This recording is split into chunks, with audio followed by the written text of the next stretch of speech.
Okay, hi guys. This is, I guess, part 2 of Unit 2. We're just going to begin where we left off with previewing reading 2.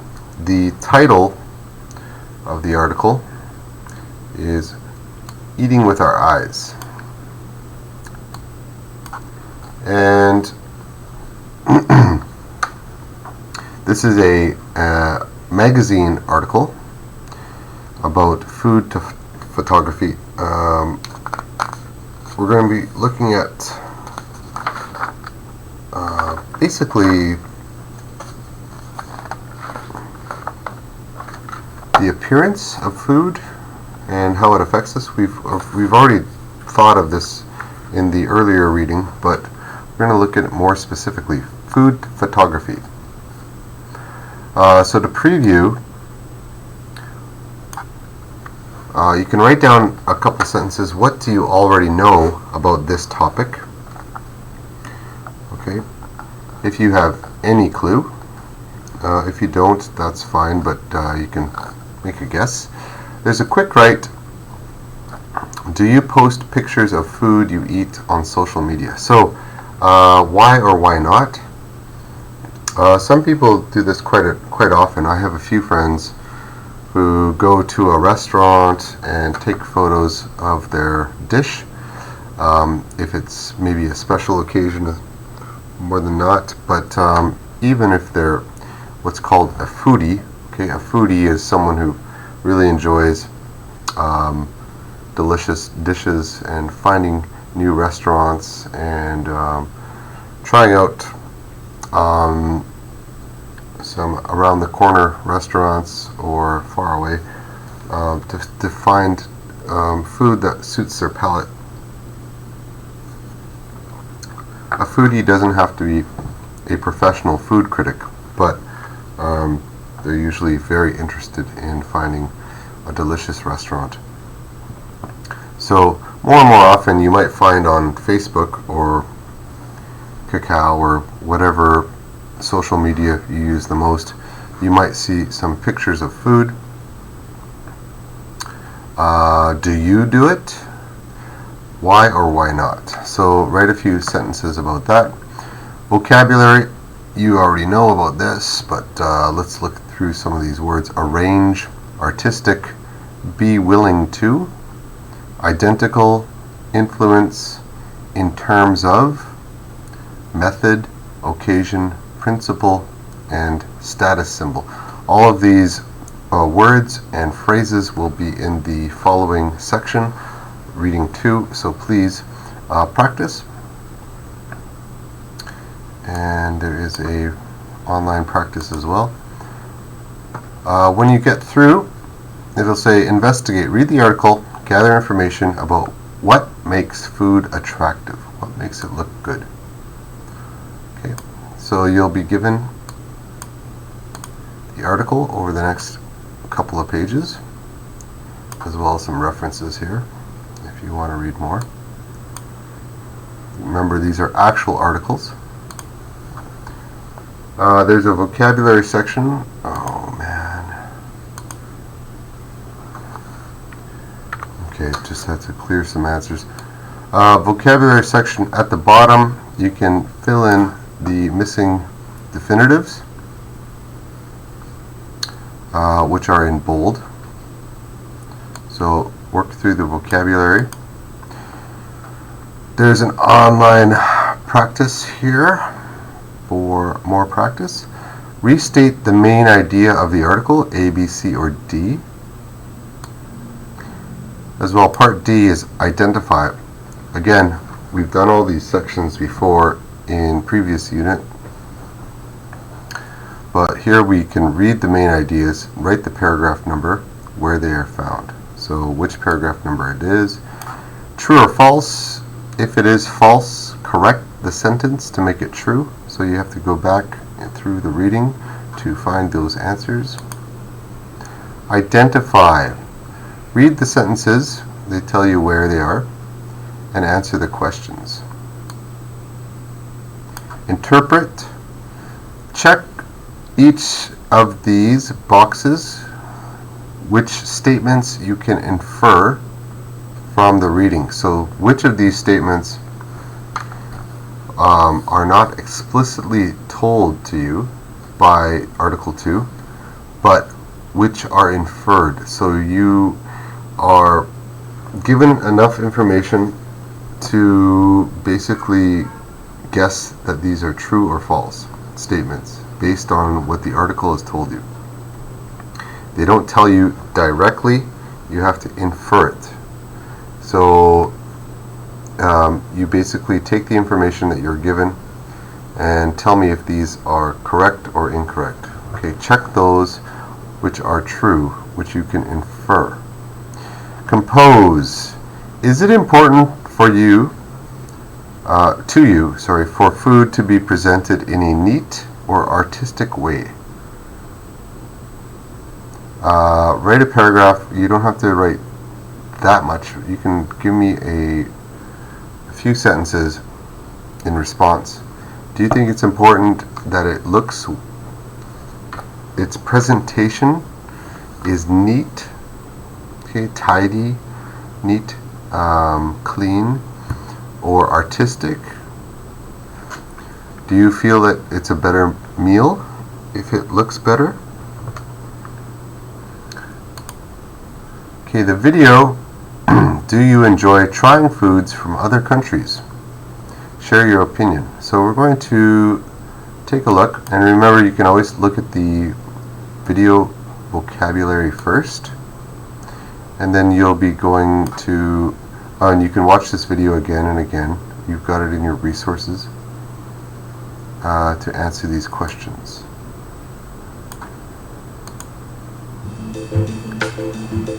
Welcome to Peckham in South London. People from lots of different countries live here. You can see the different types of food for sale, smell different flavours, and taste meals from all around the world. This is Jennifer and her husband. They have a takeaway shop in Peckham where they cook and sell West Indian food. My name is Jennifer. I'm 48 years old. Jennifer starts cooking at 5 o'clock in the morning. Every day I do on my own curry goat, oxtail, rice and peas, plain rice, brown stew chicken, curry chicken. For Jennifer, it's not just about the money. She makes her food with love and care. I'm doing it for profit, but the main thing is for them to get home cooked meal, not just restaurant food. Everyone enjoys the taste of good food. Jennifer's husband says that they have customers from many different nationalities who have made West Indian cuisine a part of their lives. I got Chinese, I got Indian, I got Puerto Rican, I got African. So they love it's, you know what I mean? I think they really, really appreciate West Indian food and they accept it as a part of them as well.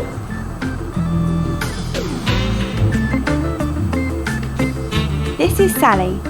Sally also cooks delicious food for the people of Peckham. She's a chef and her husband is from Iran.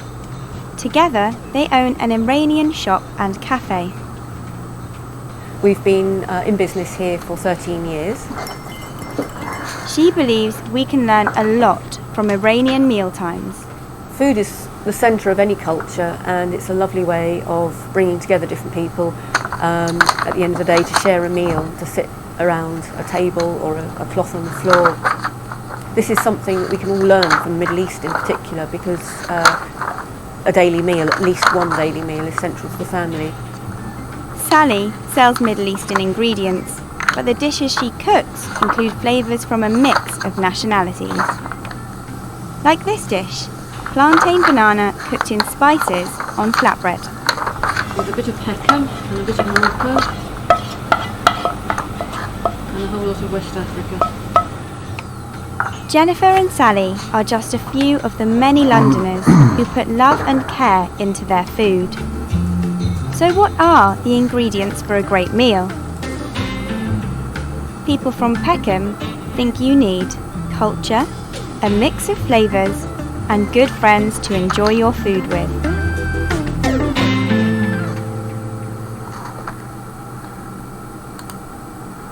Okay, great. So you can watch that video as many times as you like. Answer the questions: where is Peckham located? Okay, where is it? What kind of food does Jennifer's shop serve? Okay, what kind of food does she make and present and sell? When does Jennifer start cooking? So what time? What kinds of foods does Sally sell in her shop? And what 3 ingredients make a great meal for people from Peckham? There's also an extension. Do you believe it's important for families to share at least 1 meal per day? Discuss. So, for me, I have a 2-year-old baby. She's 2 years old and 1 week, pretty much, right now. I'd like to eat with her when I can, but I have a difficult schedule. My wife is a nurse, so her schedule's even worse than mine. She's got morning shifts, evening shifts, and night shifts. So we basically have the baby schedule is always the same, but our eating schedules are very different. So I try to eat with her when I can, but it's difficult. Maybe when she's a bit older, we can all sit at the table at least once a day. Do you think it's important to eat with your family? Write down your own answer.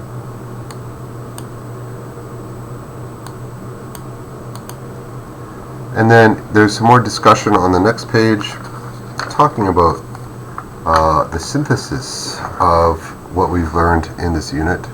Think about reading 1, reading 2, and the unit video we just watched, and choose one question, 1, 2, or 3. Choose one question and write a small paragraph, so a few sentences about your answer. We've done this before. What makes food more attractive to you? Number 2, which foods did you dislike as a child? Not like. Which foods do you dislike as an adult? Why do you think food preferences change as you get older? Do you have the same dislikes, or have those preferences changed? Number 3, why does food make people feel good? Well, most obviously if you're hungry. But going on, vocabulary skill deals with using context to understand words. So learning to read without stopping to look up new words can help you read faster and understand more. That's pretty obvious. So when you're reading, you can try to guess the meaning of a word through its context. Basically, you look at the full sentence, and if there's one word you don't know, the words around it in the sentence or sentences might give you some clues to understand the meaning of that word. So the context around this example suggests that the sentence is about what kinds of food to eat and not eat in order to have a balanced diet. So you can guess, if you want to increase your fluency, you should be trying your best to not pick up the dictionary every single time you need it, but to look at the context of the sentences surrounding each word that you don't understand. Part A gives you an example of how to find the meaning of each of these bold words. Okay, constitutes, dishes, view,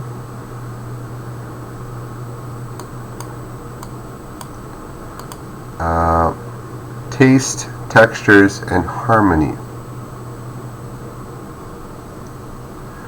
We can go further with that by checking the word or phrase that is closest in meaning, and then compose to write a sentence of your own. There's some more practice online. Okay, the writing starts on page 46. Talks about descriptive adjectives. Already we know adjectives describe nouns. You can read again how there are delicious, savory, cozy, French descriptive words to enhance the meaning of nouns.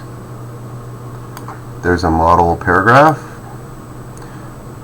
It's asking you for some topics, concluding sentences.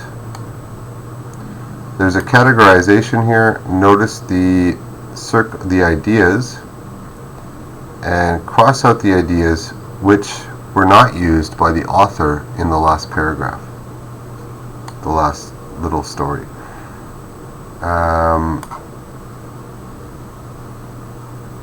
Explanation, you can go through this in a sentence or two. There's another writing model about the best ceviche. Ceviche is the proper pronunciation. It's not an English word. It's from Peru. And it does give you some things to do here. The grammar talks about adjectives even further, and there's a composition for your opinions and a category. Where do they belong?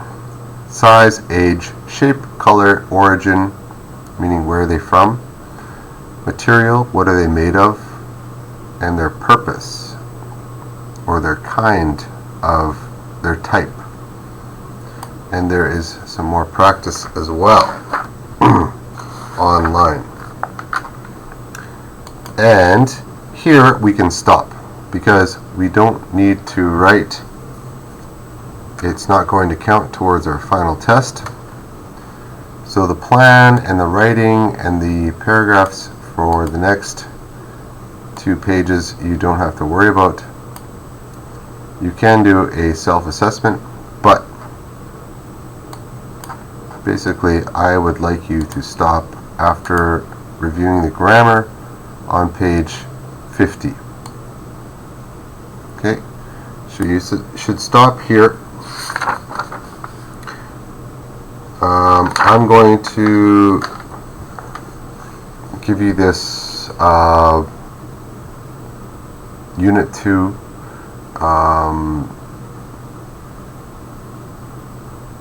yeah, basically your submissions will be due. I'm going to give you a few days extra, and don't worry about it entirely, but we are going faster and faster as the term continues. You should recognize already there are a lot of exercises for each unit which are similar to the last, because the format or the structure of the book is very similar. So many of the exercises are similar in nature and category. So I hope that you guys are able to realize your strengths and weaknesses for the time that you need for the homework, and I'm hoping that you are able to complete each assignment, each section in a specific order, specific time, and be ready for the next unit without incident. I think most of you will probably understand how much homework time you really need by Unit 3. Actually, I'm hoping by Unit 2, because we are going to go faster. Anyways, I think that's it for today. I'm going to see, I'm hoping everybody in class very shortly, so we can talk about any problems, comments, questions that you have in class. And reading discussion, we still have a few Mondays to go through holidays, but it's better that I send you something to do. Might be video lecture, or it might be a Zoom class coming up. We'll soon know what is going to work according to school and according to you guys. So try your best and get your work done on time, and good luck with everything, and most of all, stay healthy, okay? And make sure you've done your COVID diagnostic before you come to class. Other than that, yeah, I'll see you guys soon, hopefully, and work hard, okay? Be diligent, and have fun. Bye for now.